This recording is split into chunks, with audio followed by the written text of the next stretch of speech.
ઉનાળાની ગરમી ભીષણ વચ્ચે ચોમાસું અટકી જતા ચિંતાના વાદળો ઘેરાયા।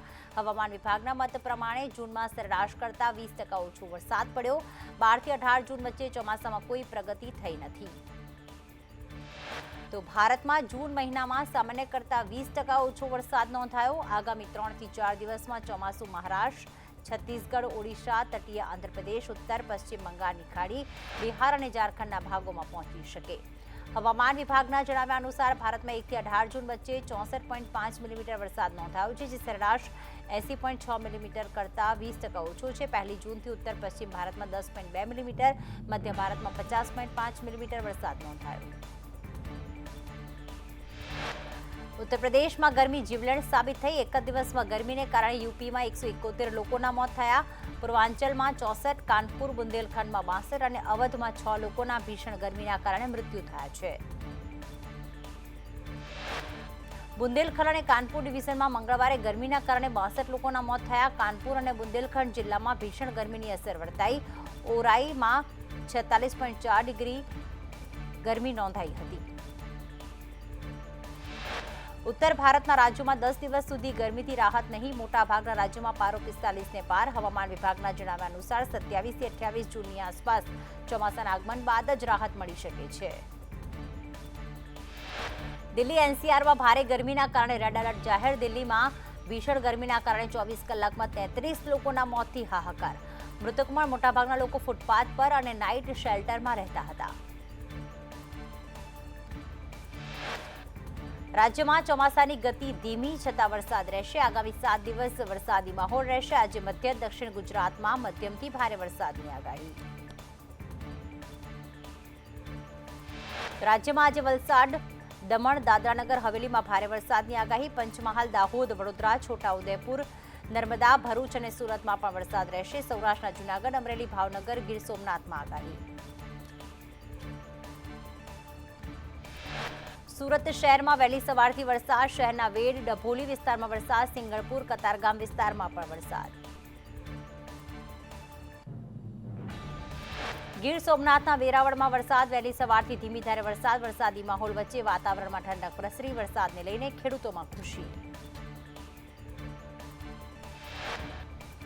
વલસાડના પારડી તાલુકામાં વાતાવરણમાં પલટો। પારડી, ઉદવાડ, બાલડા, ઉમરસાડી સહિતના વિસ્તારોમાં વરસાદ। પારડી તાલુકામાં વહેલી સવારથી વરસાદી માહોલ જામ્યો।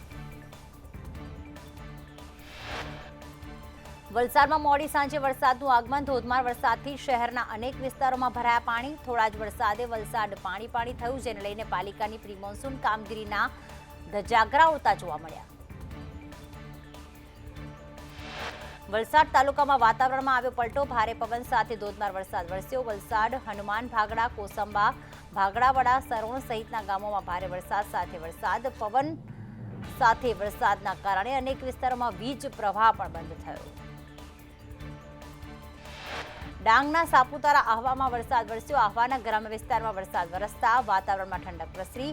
ડાંગના મોટાભાગના વિસ્તારમાં વાવણી લાયક વરસાદ। તો અમરેલીના બગસરામાં વરસાદ શરૂ। બગસરા તેમજ ગ્રામ્ય વિસ્તારમાં પણ વરસાદી માહોલ। વરસાદ પડતા વાતાવરણમાં ઠંડક પ્રસરી। મહુવાના બગદાણામાં વરસાદની ધમાકેદાર એન્ટ્રી। બપોર બાદ મહુવાના ગ્રામ્ય વિસ્તારમાં વરસાદ સાથે જ બગદાણા, ખારી, ગળથર અને મોણપરમાં પણ વરસાદ। થાનગઢમાં વરસાદી માહોલ। થાનગઢ તેમજ આજુબાજુના ગ્રામ્ય પંથકમાં વરસાદ વરસ્યો, સાથે નવા ગામ, ગુગલિયાના જામવાડી ગામમાં પણ વરસાદથી વાતાવરણમાં ઠંડક પ્રસરી।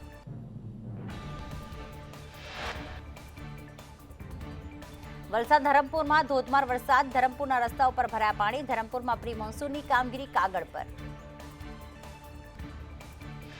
તો આ તરફ નવસારીના વાંસદામાં મેઘરાજાની એન્ટ્રી। વાંસદા પંથકમાં શરૂ થયો વરસાદ। વાંસદા તાલુકાના તમામ ગ્રામ્ય વિસ્તારોમાં વરસાદ।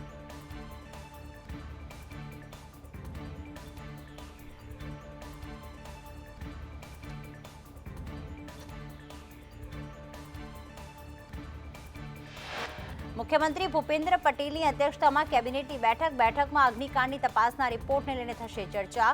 તો રાજ્યમાં વરસાદ ખેંચાતા વર્તમાન સ્થિતિની પણ થશે સમીક્ષા।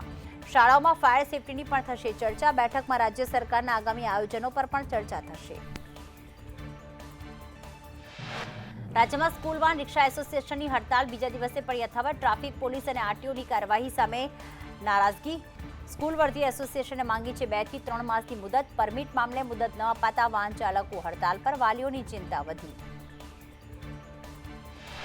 અમદાવાદમાં સ્કૂલ વર્ધી એસોસિએશનની હડતાળનો આજે બીજો દિવસ. હડતાળ સમેટાઈ જાય તેવી વાલીઓએ કરી અપીલ. વાલીઓની માંગ છે કે સ્કૂલ વાહન ચાલકો નિયમોનું પાલન કરી હડતાળ સમેટી લે. બાળકોની સુરક્ષા પહેલી પ્રાથમિકતા છે.